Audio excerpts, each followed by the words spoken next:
युग उस आदमी के चेहरे पर टॉर्च मारते हुए कहता है, कौन हो तुम?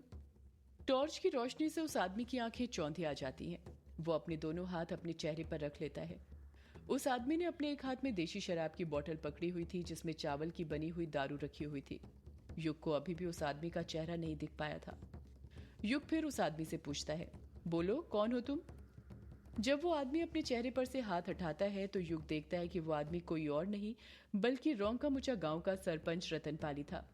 रतनपाली की लाल लाल आंखें ये साफ बयां कर रही थी कि उसने हद से ज्यादा शराब पीकर रखी हुई थी। युग रतनपाली को देखते हुए हैरानी के साथ कहता है, रतन अंकल आप? पहले तो रतनपाली युग को पहचान नहीं पाता है, पर जब उसके नजदीक जाकर उसका चेहरा देखता है तो उसे पहचान जाता है और नशे में लड़खड़ाती हुई जुबान से कहता है, तुम तुम युग ही हो ना? लेखक लेखक बाबू के बेटे? युग जवाब देता है, हाँ अंकल, मैं युग ही हूँ, लेखक बाबू का बेटा। रतनपाली अपनी बात को आगे जारी रखते हुए कहता है, अच्छा, ये तो बहुत ही अच्छी बात है कि तुम मुझे जानते हो, वरना अनजान लोगों से बात करने में हिचकिचाहट होती है कि नहीं, तुम ही बताओ। श्श्श, मैं झूठ तो नहीं बोल रहा हूं ना? अगर मैं झूठ बोल रहा हूं तो रोक दो मुझे। युग कुछ जवाब नहीं देता है। वो समझ गया था कि ये रतनपाली नहीं उसके अंदर की शराब बोल रही थी, जो उसके मुंह से बस बकबक करवा रही थी और कुछ नहीं। रतनपाली युग को उंगली दिखाते हुए कहता है, तुम यहाँ पर इस सुनसान जगह पर क्या कर रहे हो, वो भी अकेले? मेले में नहीं गए क्या? इतना बड़ा मेला लगा है हमारे गांव में। युग फटाक से जवाब देता है, अंकल जी वहीं से तो आ रहा था, बस यामिनी को छोड़। युग ने इतना कहा ही था कि उसे याद आता है कि यामिनी के बारे में रतनपाली को कुछ भी बताना ठीक नहीं होगा, इसलिए वो बात को घुमाते हुए कहता है, अंकल जी मैं मेले से ही आ रहा था कि आपकी आवाज सुनाई दी तो रुक गया। बात को बदलने के लिए युग रतनपाली से ही सवाल पूछ लेता है, वैसे अंकल जी आप यहाँ पर क्या करने आए हैं, वो भी इतनी रात को?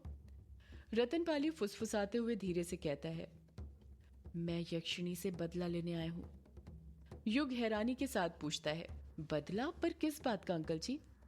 रतनपाली चिढ़ते हुए कहता है, किस बात का बदला, ये भी कोई सवाल हुआ क्या? उस यक्षिणी ने मेरे बेटे को मारा था तो बदला तो लेना ही पड़ेगा ना।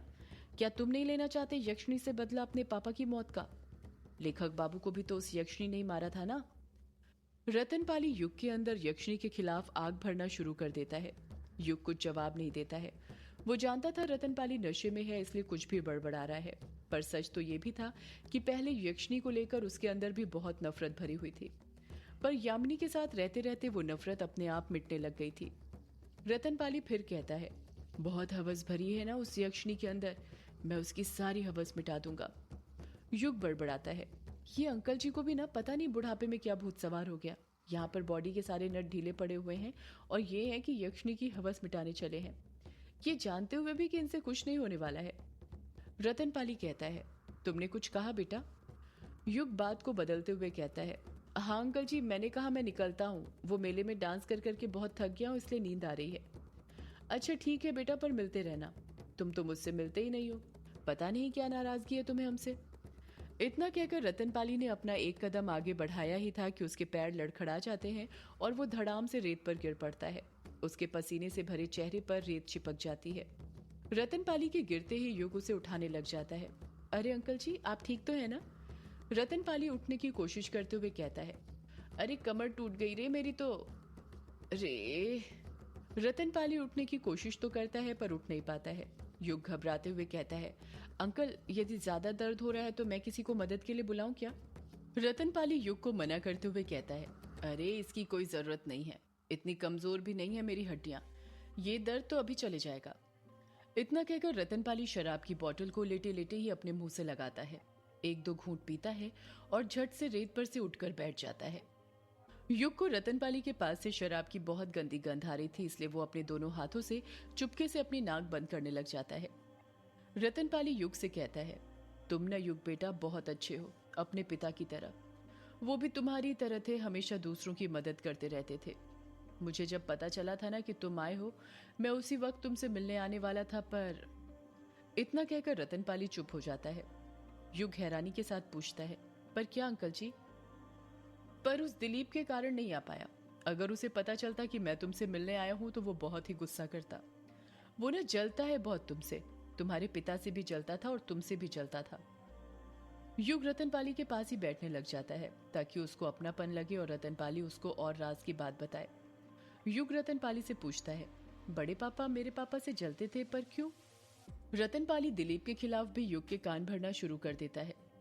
रतनपाली कहता है, ये तो नहीं पता मुझे कि दिलीप लेखक बाबू से क्यों जलता था, पर हाँ वो कारण हो सकता है।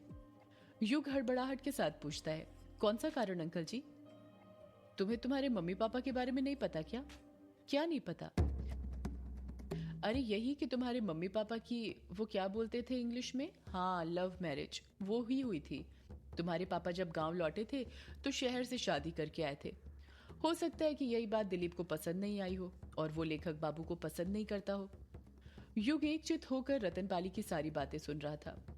पर नहीं नहीं, ये बात भी नहीं हो सकती है क्योंकि जब तुम पैदा नहीं हुए थे तब तो लेखक बाबू अपनी पत्नी के साथ गांव में एक आध हफ्ता रुक कर गए थे, तब तो सब ठीक था। तुम्हारे पापा तो बहुत अच्छे इंसान थे पर तुम्हारी माँ।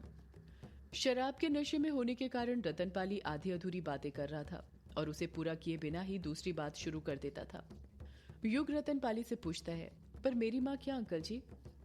तुम्हारी माँ ठीक नहीं थी, तुम्हारी माँ ने अच्छा नहीं किया था। मेरी माँ ने क्या अच्छा नहीं किया था अंकल जी? रतनपाली युग की बात को काटते हुए कहता है, हाँ हो सकता है तुम्हारी माँ की उस हरकत की वजह से ही दिलीप लेखक बाबू से नफरत करने लग गया हो। मेरी माँ की किस हरकत की वजह से अंकल जी? मेरी माँ ने ऐसा क्या किया था? वो तुम्हारी माँ ने ठीक नहीं किया था, ठीक नहीं किया था। यही बड़बड़ाते हुए रतनपाली शराब के नशे में धुत हो जाता है और रेत पर ही बेहोश हो जाता है। युग रतनपाली को उठाते हुए कहता है, उठिए अंकल जी, मुझे बताइए मेरी माँ ने क्या ठीक नहीं किया था, उठिए बताइए मुझे। युग रतनपाली को उठाने की बहुत कोशिश करता है पर वो नहीं उठता है। युग सोच में पड़ जाता है कि मेरी माँ ने ऐसा क्या किया था जिसके कारण मेरे पापा और बड़े पापा के बीच दुश्मनी हो गई। माँ ने मुझे और पापा को तो अलग किया ही था, पर क्या पापा और बड़े पापा को भी अलग किया था? माँ ने आखिर ऐसा क्या किया था, या फिर ये रतन अंकल नशे में कुछ भी बोले जा रहे थे? पर नशे में तो इंसान सिर्फ सच ही बोलता है। यही सब सोचते हुए युग ग्रेवयार्ड कोठी जाने के लिए किश्नोई नदी पार करने लग जाता है। इस तरफ तहखाने के अंदर रजनी और अमोदिता ने कर्ण पिशाचनी साधना करने की सारी तैयारी कर ली थी। दोनों कर्ण पिशाचनी साधना करने के लिए तैयार बैठी थी। अमोदिता और रजनी दोनों ही पालकी मारकर एक दूसरे के सामने बैठे हुए थे। उन दोनों के बीच में एक बड़ा सा पत्थर रखा हुआ था जिस पर मिट्टी लगी हुई थी। उसी पत्थर के ऊपर एक दीपक रखा हुआ था जो इस वक्त बुझा हुआ था। अमोदिता और रजनी ने पहली बार टोना करते वक्त लाल रंग के कपड़े पहने थे। ये बात अमोदिता को अंदर ही अंदर खाई जा रही थी। उससे रहा नहीं जाता और वो अपनी माँ से पूछ ही लेती है, माँ एक बात बताओ, तुम टोना करते वक्त तो हम काले कपड़े पहनते हैं ना हमेशा? तुमने ही तो कहा था कि काले कपड़े ज्यादा आकर्षित करते हैं बुरी शक्तियों को। फिर तुमने आज मुझे ये लाल कपड़े पहनने के लिए क्यों बोले? रजनी अमोदिता के सवाल का जवाब देते हुए कहती है, वो इसलिए क्योंकि कर्ण पिशाचनी को रक्त पसंद है और रक्त लाल रंग का होता है। उसे लाल रंग से बहुत लगाव है।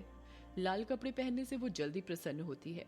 एक बात बता, तूने अंदर भी लाल कपड़े ही पहने हैं ना? अमोदिता अपना सिर खुजाते हुए पूछती है, अंदर भी लाल कपड़े पहने हैं मतलब? रजनी चिढ़ते हुए कहती है, अरे नालायक लड़की, मतलब ये कि अंदर कपड़े पहनती है या नहीं, या बस सूट पहन कर आ गई? अमोदिता हड़बड़ाहट के साथ कहती है, हाँ पहने हैं माँ, लाल रंग के ही पहने हैं। बढ़िया है, अब मेरी बात गौर से सुनना। 7वीं सदी के नीलामत पुराण के अनुसार कश्मीर के बीहड़ इलाकों में 2 जातियां रहा करती थी। पहली जाति थी नागा और दूसरी जाति थी पिशाच। पिशाच पुरुष थे तो पिशाचनी स्त्री। पिशाच और पिशाचनियों को अंधेरे में रहना ज्यादा पसंद होता है। जिस प्रकार हम इंसानों के अनेक रूप होते हैं उसी प्रकार पिशाचनियों के भी अनेक रूप होते हैं, जिनमें स्वर्ण पिशाचनी, काम पिशाचनी, भोग पिशाचनी, दिव्य पिशाचनी, कर्ण पिशाचनी मुख्य हैं। इन सभी को सिद्ध करने की अलग अलग साधनाएं हैं। अमोदिता अपनी नजर रजनी पर गड़ाए हुए थी और गहराई के साथ उसकी सारी बातें सुन रही थी। रजनी आके कहती है, कर्ण पिशाचनी के पास कई दिव्य शक्तियां होती हैं। कर्ण पिशाचनी के पास एक ऐसी अलौकिक ताकत होती है जिसकी मदद से उसके पास हमारे हर सवाल का जवाब मौजूद होता है। इस विद्या को पिशाच विद्या या नेक्रोमेंसी विद्या भी कहा जाता है। अमुदिता बीच में ही रजनी को टोकते हुए कहती है, माँ यदि कर्ण पिशाचनी के पास हमारे हर सवाल का जवाब मौजूद होता है तो हम उससे ये भी पूछ लेंगे कि मेरी युग जी से शादी होगी या नहीं। अगर वो कह देगी कि नहीं होगी तो हम युग जी पर जादू टोना करना बंद कर देंगे और मेरे लिए दूसरा लड़का देख लेंगे।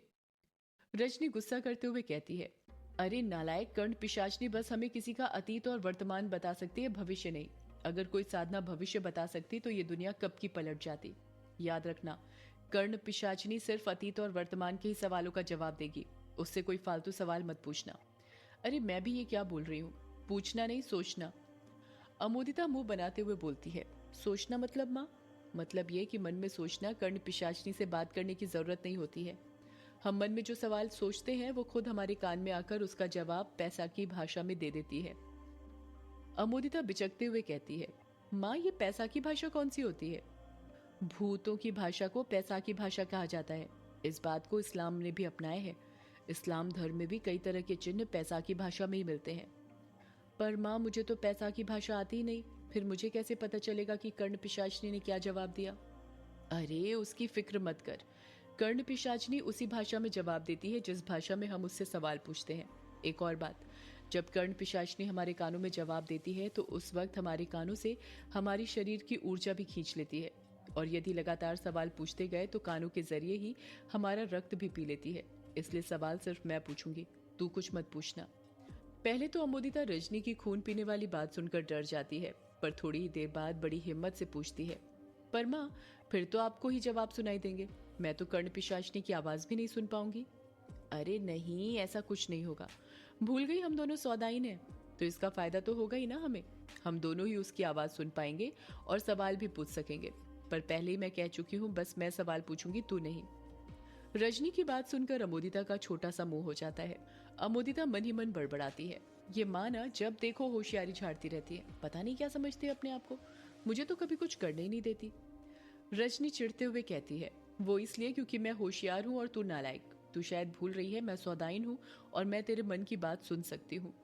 अमोदिता हंसते हुए बात को टालने के लिए कहती है, अरे माँ मैं तो बस मजाक कर रही थी, तुम तो जानती हो मुझे।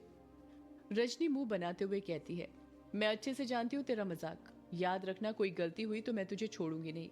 मैं क्या, कर्ण पिशाचनी ही तुझे नहीं छोड़ेगी। अगर कोई भी गलती होती है उसकी साधना में तो वो उसी पल अपने साधकों की जान ले लेती है। अमोदिता अपनी जगह से उठते हुए कहती है, माँ तो फिर आप ही करो ये साधना, मैं नहीं करने वाली, मैं जाती हूँ। रजनी गुस्से से कहती है, चुपचाप बैठी रह, सौदाइन बनना है या नहीं? अमोदिता को मन तो हो रहा था कि वो वहां से उठकर चली जाए। उसे अपनी जान ज्यादा प्यारी थी, पर वो जानती थी कि वो फंस चुकी है। रजनी उसे वहां से जाने नहीं देने वाली। अमोदिता वापस से अपनी जगह पर बैठ जाती है। रजनी एक लंबी आह भरने के बाद कहती है, जिस प्रकार पिशाचनियों के अलग अलग प्रकार होते हैं, उसी तरह उनकी साधना करने के भी कई प्रकार होते हैं। कर्ण पिशाचनी साधना ही करने के अलग अलग तरीके होते हैं। कुछ साधनाएं 21 दिनों की होती हैं तो कुछ 11, पर हम सौदाइन हैं तो ये आज रात में ही सिद्ध हो जाएगी। रजनी फर्श पर रखा पीतल का लोटा उठाती है और अमोदिता को देते हुए कहती है, ये ले, इससे आचमन कर ले पहले। अमोदिता अजीब सा मुंह बनाते हुए कहती है, माँ ये आचमन क्या होता है? सदियों